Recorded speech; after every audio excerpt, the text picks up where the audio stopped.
keď niekto nechce proste toho realiťaka? Je to v poriadku, ak človek sa v tom vyzná a vie to robiť. Taký právnik, málo ktorý pôjde cez realitku. Lebo on si povie, tak ja viem robiť zmluvy, no jak už to napotí, to už je otázne. Veľa ľudí vyskúša a ak už to raz robilo, tak väčšinou nebude to robiť samé. Ale takto, nie všetci realiťaci to robia dobre. To musím povedať otvorene. Niekedy sa stane, že fakt tí klienti majú veľmi zlé skúsenosti s realiťakom a tým pádom sú znechutení znova ísť cez realitku.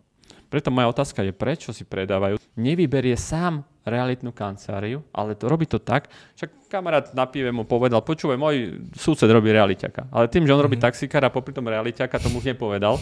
Veľa realiťakov to robí popri niečom. A takto aj vyzerá tá ich práca. Ale dajú to človeku, ktorého si vôbec nepreveria, že jak robí reality, akú má skúsenosť. A v dnešnej dobe dáš do Google meno a ti vyhodí, aké má referencie, akú kvalitu práce. To robia chybu predávajúci, že si nevyberajú správneho realiťaka.